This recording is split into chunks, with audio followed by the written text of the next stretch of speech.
Odile Vekemans, who will now try her hand at the English version. And the English version of her thesis title is Co-combustion of Waste-Derived Fuel and Coal in Pulverized Coil Boiler. So I'd like to picture yourself living in North US, northeast of the US. You're at home, outside there is a lot of snow, you're ready to watch your movie, you're ready to make yourself some tea or some coffee, and then suddenly your light shuts down, there is a power shortage. Nobody wants to be in that situation, but it might happen to US citizens on the east side of the country if they don't find a way to make their old pulverized coal boiler less pollutant. So indeed, in the United States, a lot of the electricity still comes from coal, but coal contains sulfur. And when you burn it, it emits SO2, as shown in black. So my project is to find a way to make it that when you burn the coal at the outside of your furnace or boiler, what comes out contains less sulfur than the usual technique, which is just let the coal burning alone.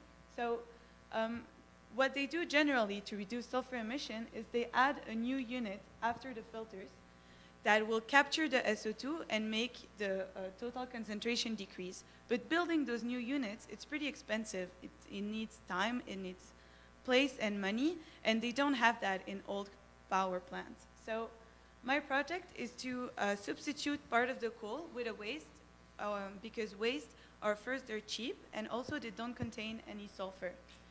But if you imagine your garbage, you have big chunks of plastic and paper, and it's hard to mix them with the powder that is the coal. So the first step is to process the waste so that it forms a powder that it's easy to mix with coal, and that is called waste-derived fuel. But this is not enough. If you just substitute part of the coal, you'll still have a lot of SO2 emitted. So the second part is to add some sorbent or some additives like limestone. Because the additives, when they're in a hot environment, that is the boiler or the furnace, they can capture the SO2, the gaseous SO2, and capture it on a solid form. And because all power plants already have filters, they stopped those solid particles. And this way, the SO2 is not in a gaseous form, but is captured and can be treated. So my work is to combine different types of waste and additives because mixing them together, it's a new idea. And so I've built here at Polytechnique a reactor that can mimic the concentration and temperature of pulverized coal boiler.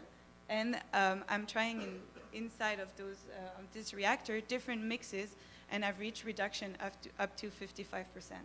I hope this way to help Americans watch the last episode of CSI Miami without being interrupted. Thank you very much.